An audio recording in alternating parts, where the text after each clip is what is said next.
Hello అండి, నమస్తే రైతులందరికీ. Welcome to my channel farmer creations. ఇది మన గూడూరు. ఇక్కడ మన కాలేజ్ దగ్గర ఈ బిల్డింగ్ దగ్గర అయితే పెట్టినారంతా పొగాకులు దొక్కి నలక అనమాట. నలక ఎవరు కొనట్లేదని మనం అయితే ప్రైవేటు వేరే వాళ్ళైతే తీసుకుంటున్నారని ఒకసారి అయితే పట్టించడం అయితే జరిగింది. మళ్ళీ ఇంకోసారి కూడా తొక్కైతే పెట్టినాము. కానీ వీళ్ళు తొక్కిచ్చి పట్టుకోవడానికి అయితే రావట్లేదు. చాలామంది రైతులు అయితే తొక్కి ఇక్కడ పెట్టినారు కదా.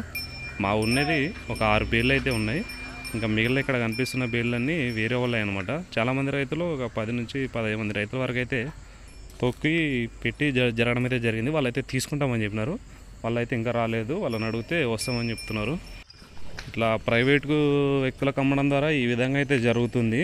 మామూలు మంచి ఆకు కూడా వాళ్ళైతే తీసుకుంటామని చెప్పి తొక్కిచ్చి ఈ విధంగా అయితే గ్రేడింగ్ సరిగ్గా లేదని మంచి ఆకు అయితే తక్కువ రేటుకి అడగడం తర్వాత ఇట్లయితే జరుగుతుంది. ఇదైతే నలకనమాట. కంపెనీలో తీసుకోవట్లేదని మనం ఇట్లా ప్రైవేట్గా మాట్లాడి ఫస్ట్ సారి అయితే ఒక 3 క్వింటాలు అయితే వడ్డించడం జరిగింది.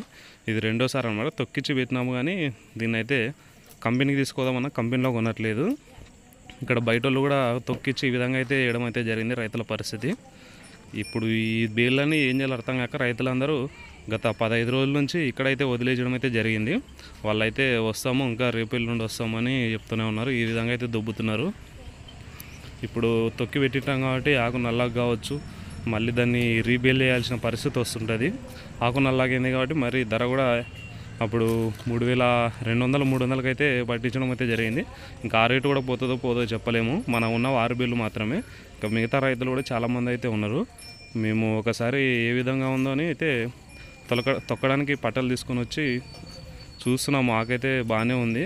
కానీ వీళ్ళైతే తొక్కిచ్చి ఈ విధంగా అయితే వేయడం అయితే మంచి పద్ధతి కాదు. అదేవిధంగా మన రైతులందరూ కూడా గమనించండి. ఈ విధంగా అయితే వేయకండి. వాళ్ళతో ఫిక్స్ అయిన తర్వాత తొక్కండి.